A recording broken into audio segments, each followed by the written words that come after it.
তো hello guys, আসসালামু আলাইকুম। আমরা নিয়ে এসেছি নতুন একটা ভিডিও। তো যে ভিডিওতে দেখাবো নতুন একটা ব্যবসায়ী, যার কথা না বললেই নয়। তো এখন আমরা কাজ দেখাবো আগে। তো কাজের মধ্যে দেখাবো শালম বাইক।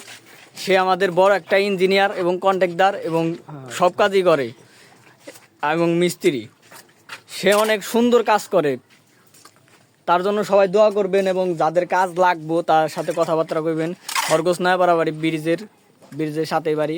তো এখন আমরা সাক্ষাৎকার নিব সেই জনপ্রিয় ব্যবসায়ী ফরিদ ভাই। তো তার জন্য সবাই দোয়া করবেন। তো এখন আমরা যাচ্ছি তার কাছে।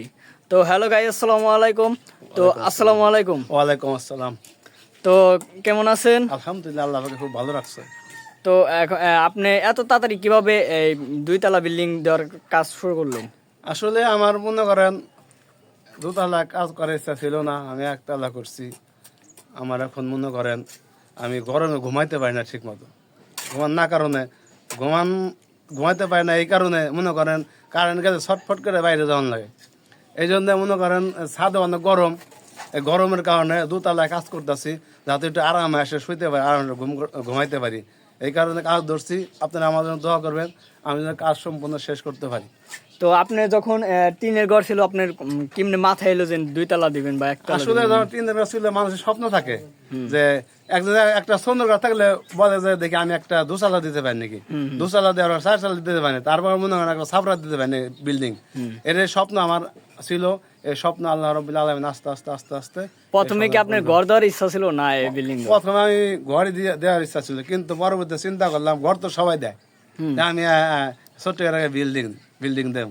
তারপরে মনে করেন বিল্ডিং দেওয়ার পরে আবার শখ জাগলো এই কারণে যে গরমে ঘুমাইতে পারি না, উপরে আবার 2 তলা কাজ করুন। তো গাইজ, যারা 1 তলা বিল্ডিং এমনি দিবেন তারা কখনোই ভুল করবেন না, কারণ 1 তলা আপনারা ঘুমাইতে পারবেন না গরমে। তো এখন আমরা দেখাবো সেই জনপ্রিয় মিস্ত্রির কিছু কথাবার্তা শুনবো। তো আপনি কত বছর আগে থেকে কাজ করেন? 18-20 বছর। 18-20 বছর হয়ে গেছে। তো সে সম্পূর্ণ একটা মিস্ত্রি। তো অনেকজনের কাজ শিখাইছে, আপনারা যদি শিখতে চান তার কাছে চলে আসবেন।